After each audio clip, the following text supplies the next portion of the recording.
Welcome back, guys, to another episode. In this episode, get the motor mounted in. So we're going to girty this engine bay. Nice and dirty.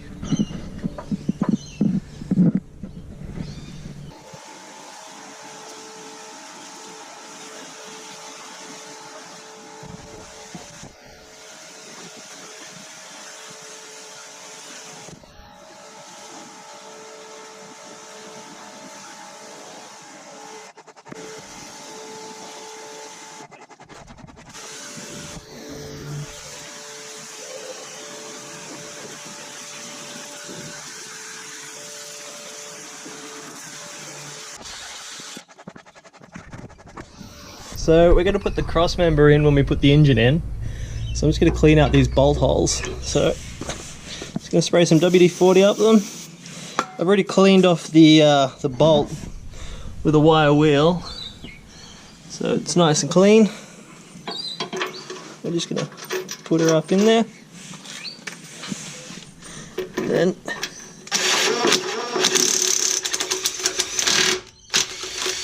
put her in. Pull her out a few times.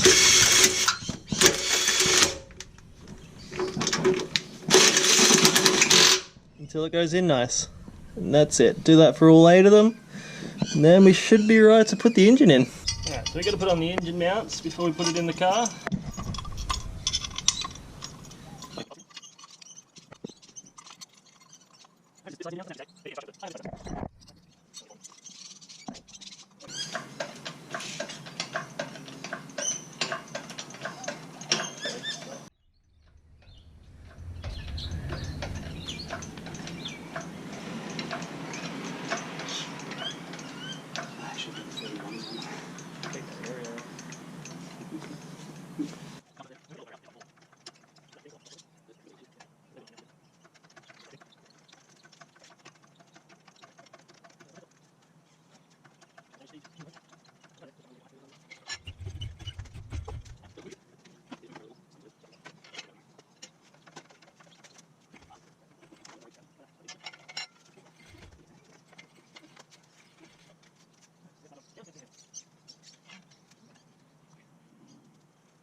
Stop.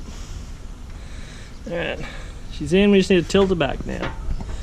So she's definitely clearing down there in the engine tunnel. That was the issue. We were just scraping on that back wall as we were scraping on the top here. I think we actually might have bent this guy a little, but he looks pretty sweet actually. So just need to get her angled right, and then she should sit on these little bits here, should sit on top of this rail. Yeah. First of all, this one might be lined up. Stop, stop, stop, stop, stop, stop. Go up.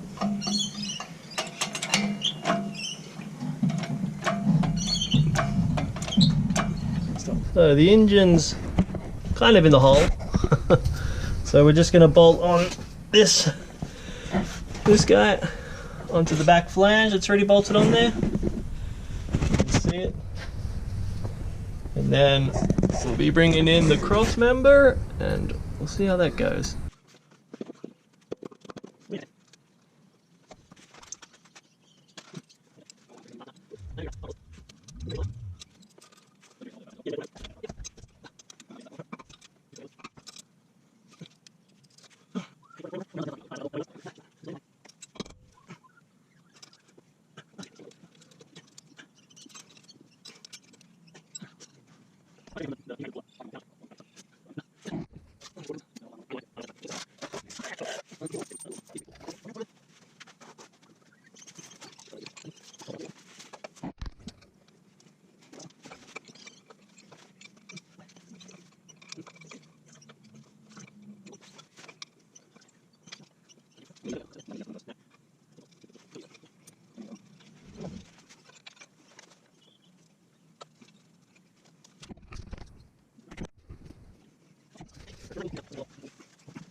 so we got this housing bolted in.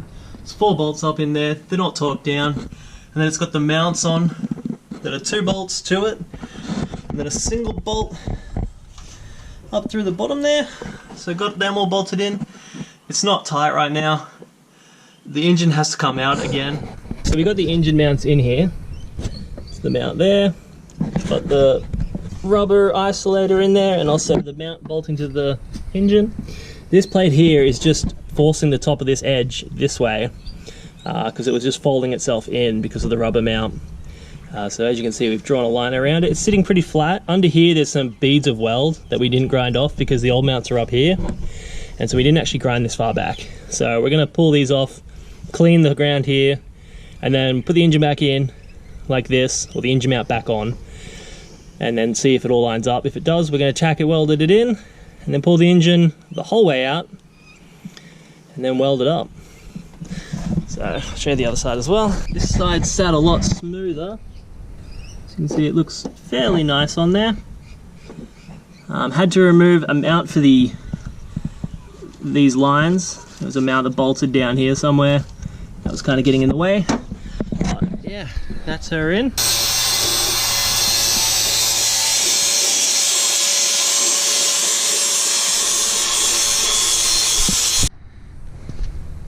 Alright, so we took the motor back out.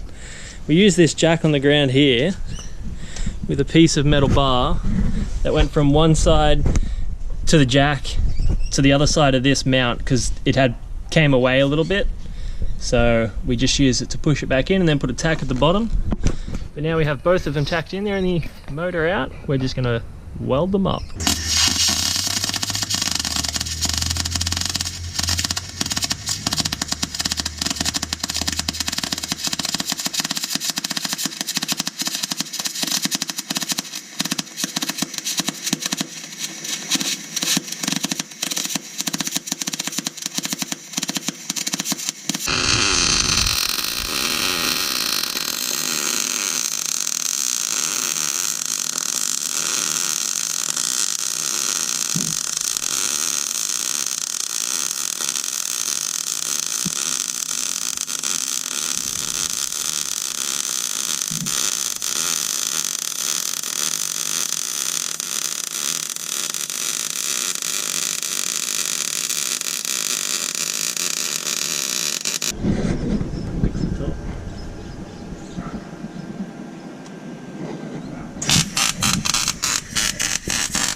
So we got the engine mounts in, they're all painted. The welds aren't amazing, but there's more than enough there to keep them in. So they're nice and black. Just gonna let them dry, throw the motor in. We got the motor all bolted in, so they're all welded up nicely. And the engine's actually bolted in nice. It's probably not as tight.